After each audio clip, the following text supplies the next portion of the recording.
Every few decades, something comes along that changes everything. The wheel, the internet, sliced bread, and now, Grand Theft Auto 6. Okay, maybe that's a slight exaggeration. Maybe. But here's the thing.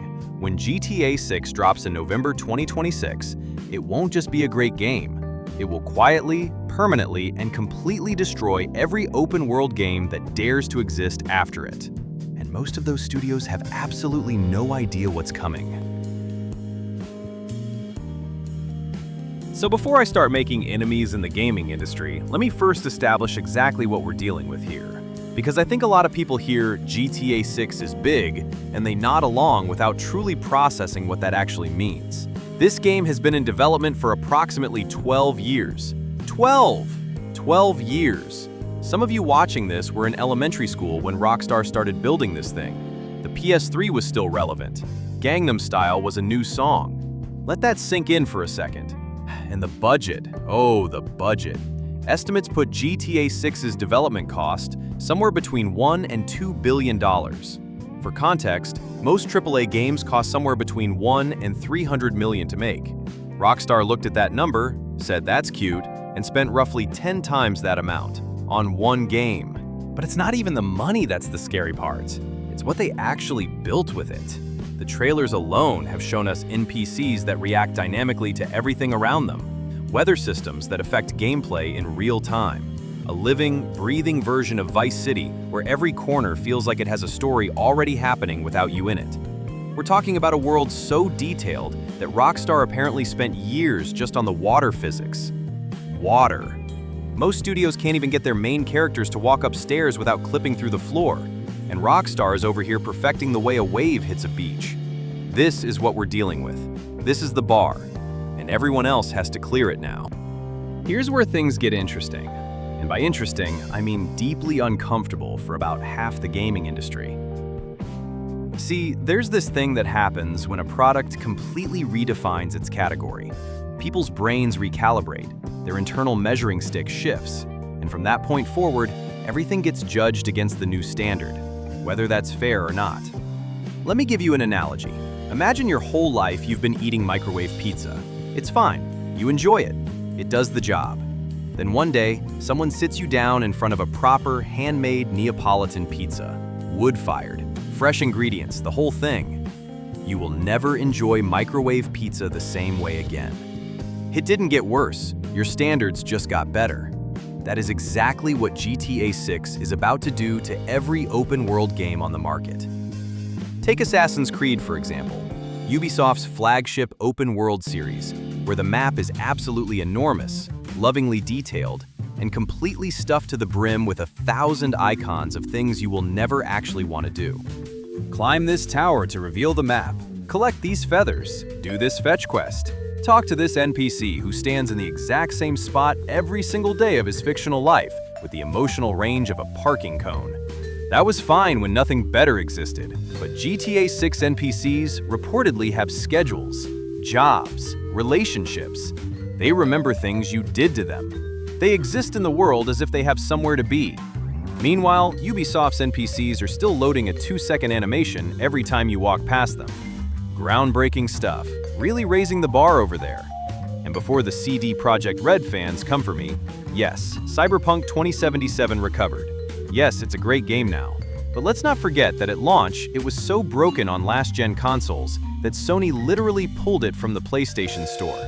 That has nothing to do with my argument. I just wanted to bring it up. The point is this, GTA 6 is not just raising the bar for open-world games.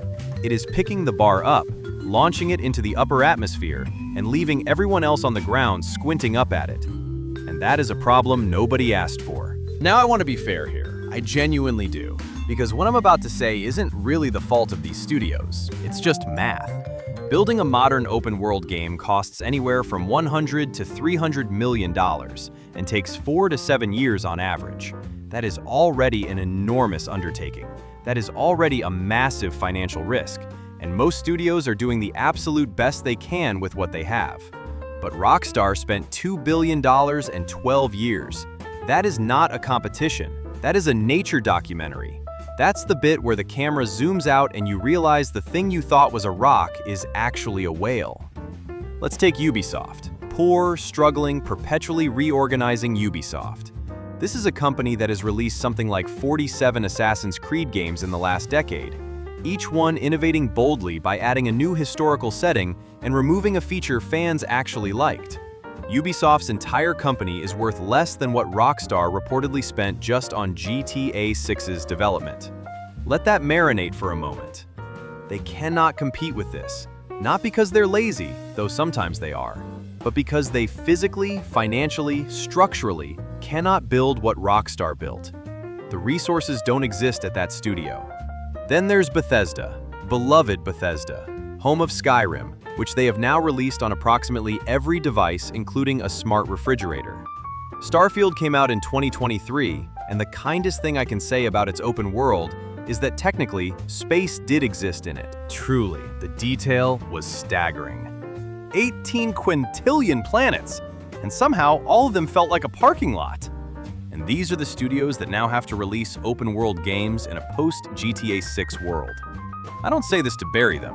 I say this because the math is genuinely brutal, and nobody seems to be talking about it honestly. Let me paint you a picture. It's December 2026. You've just finished GTA 6. You have spent weeks inside Vice City. You watched NPCs go to work in the morning and come home at night.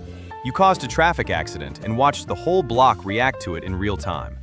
You stood on a beach and watched the sun set over water that looked more real than actual water. And then, someone recommends you try a new open-world game that just came out. Maybe it got good reviews. Maybe it looks interesting.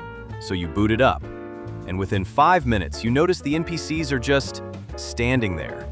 Just vibing, existing, doing absolutely nothing with their lives. Just like my cousin Derek at every family gathering. And you try to ignore it. You really do. You tell yourself, this is a different game, different budget, different team. You try to enjoy it for what it is. But your brain won't let you. Because your brain has been to Vice City now. Your brain knows what's possible. And it is sitting there, in the back of your skull, quietly judging every single thing this game is doing wrong. The map feels small. The physics feel floaty. The story feels thin. The side quests feel copy-pasted. The world feels like a painting that you can look at but not actually touch. And the game didn't change, you did. That is the most dangerous thing about GTA 6. It's not just a game, it's a before and after moment, a line in the sand. Everything on one side feels normal, everything on the other side feels like settling. And once you cross that line, you don't get to uncross it.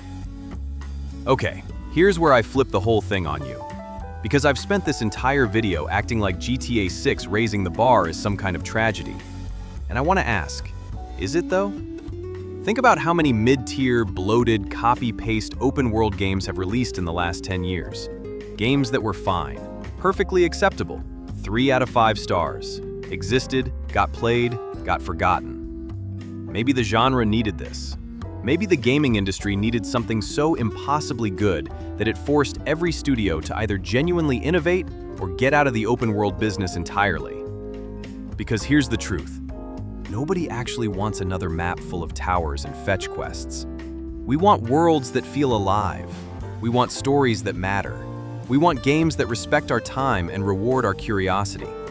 And if GTA 6 is the thing that finally, permanently, raises that expectation across the entire industry, then maybe ruining open-world games forever is exactly what open-world games needed. Or maybe I'm completely wrong and everything will be fine, and Ubisoft will release Assassin's Creed 47 in 2028 with 1,700 map icons, and we'll all just get on with our lives. Either way, GTA 6 is coming, and nothing will ever be the same. So let me ask you this. After GTA 6 drops, do you think you'll ever look at an open-world game the same way? Drop it in the comments. I genuinely want to know. And if you said yes, you're either lying or you haven't seen the trailers yet.